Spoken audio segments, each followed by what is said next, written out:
நம்ம இன்றைக்கி என்ன பார்க்க போகிறோம்னா CISF ரெக்ரூட்மெண்ட் ஜாப் 2025 ஒரு புதிய அரசு வேலைவாய்ப்பு அறிவிச்சிருக்காங்க. 1124 காலி இடத்துக்கான சென்ட்ரல் இண்டஸ்ட்ரியல் செக்யூரிட்டி ஃபோர்ஸுக்கான போஸ்ட் அறிவிச்சிருக்காங்க. மத்திய அரசில் உங்களுக்கு தொழிற்சாலைக்கான செக்யூரிட்டி ஃபோர்ஸுக்கான வேலைவாய்ப்புங்க. இந்த வேலைவாய்ப்பு நிரந்தரமான ஒரு மத்திய அரசு வேலைவாய்ப்பு, யாருமே மிஸ் பண்ணிடாதுங்க. இந்த வேலைவாய்ப்பு ஆன் பெண் இருபாலருமே அப்ளை பண்ணிக்கலாம். ஆன்லைனில் தான் அப்ளை பண்ணுற மாதிரி சொல்லியிருக்காங்க. எப்படி அப்ளை பண்ணுறதுல டீட்டெயில் எல்லாம் கிளியராக பார்க்கணும். நம்ம சேனலை ஃபாலோ பண்ணாதான் மறக்காமல் ஃபாலோ பண்ணி வச்சுக்கோங்க. நம்ம இப்போ இந்த வேலைவாய்ப்புனா போஸ்ட் நேம் பார்க்கலாங்க. போஸ்ட் நேம் நீங்கள் பார்த்தீங்கன்னா கான்ஸ்டபிள் அண்டு டிரைவர் போஸ்ட்டுக்கு 845 போஸ்ட்டுக்கான வேக்கன்சி அறிவிச்சிருக்காங்க. Constable, driver, pump operator post, driver for fire services போஸ்ட்டுக்கு 279 கால இடத்துக்கான வேலைவாய்ப்பு அறிவிச்சிருக்காங்க. டோட்டலாக பார்த்தீங்கன்னா 1124 கால இடத்துக்கான வேலைவாய்ப்பு அறிவிச்சிருக்காங்க.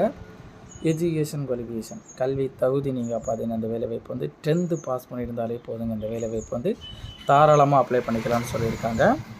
கான்ஸ்டபிள் ரீதியில் உங்களுக்கு டிரைவர் போஸ்ட்னால் ஹெவி மோட்டார் வெஹிக்கிள்ஸ் லைசன்ஸ் இருக்கணும். உங்களுக்கு light motor vehicles, motor cycle with gear இந்த மாதிரிப்பட்ட இதில் உங்களுக்கு இது கொடுக்கணும்னு சொல்லுங்கள். மேல் இந்தியன் சிட்டிசன் ஒன்லி அப்ளை பண்ணுற மாதிரி சொல்லியிருக்காங்க. இந்த வேலைவாய்ப்புக்கு நீங்கள் பார்த்தீங்கன்னா வயது வரம்பு, ஏஜ் லிமிட் நீங்கள் பார்த்தீங்கன்னா மினிமம் 21 வயசுலேருந்து தொடங்கி மேக்ஸிமம் 27 வயசு உள்ளாடி இருக்கவங்க அப்ளை பண்ணிக்கலாம்னு சொல்லியிருக்காங்க. 2 போஸ்ட்டுமே அப்படி தாங்க, 21லேருந்து 27 வயசு. ஏஜ் ரிலாக்ஸேஷன் கொடுத்துருக்காங்க. SC ST இவங்களுக்கு 5 years, OBC category 3 years, PWD கேட்டகரிலாம் 10 year வரைக்கும் கொடுத்துருக்காங்க. மாத சம்பளம் பார்த்தீங்கன்னா 21,700லேருந்து தொடங்கி 69,100 வரைக்கும் பெர் மந்த் வழங்கப்படும்னு சொல்லியிருக்காங்க. அதே தொடர்ந்து வேலைவாய்ப்புக்கான செலெக்ஷன் ப்ராசஸ் எப்படி நடக்குன்னு பார்த்தீங்கன்னா ஃபஸ்ட்டு ஃபிசிக்கல் எஃபிஷியன் டெஸ்ட், அதனை தொடர்ந்து ஃபிசிக்கல் ஸ்டாண்டர்ட் டெஸ்ட், தென் டாக்குமெண்டேஷன் ட்ரேட் டெஸ்ட் நடக்கும். அதில் பாஸ் பண்ண ரிட்டன் எக்ஸாமினேஷன், ரிட்டன் எக்ஸாமினேஷனில் பாஸ் பண்ணுறது மெடிக்கல் எக்ஸாமினேஷன் மூலம் ஆட்கள் செலக்ட் பண்ணப்படும்னு சொல்லியிருக்காங்க. அப்ளிகேஷன் ஃபீஸ் நீங்கள் பார்த்தீங்கன்னா SC ST எக்ஸ் சர்வீஸ்மேன் போஸ்ட்டுக்கெல்லாம் நில், இவங்களுக்கு அப்ளிகேஷன் ஃபீஸ் எதுவும் கிடையாதுங்க. அதர் கேண்டிடேட்ஸ் பார்த்தீங்கன்னா 100 ரூபா கொடுத்துருக்காங்க per ஒரு ஆளுக்கு அப்ளிகேஷன் ஃபீஸ்.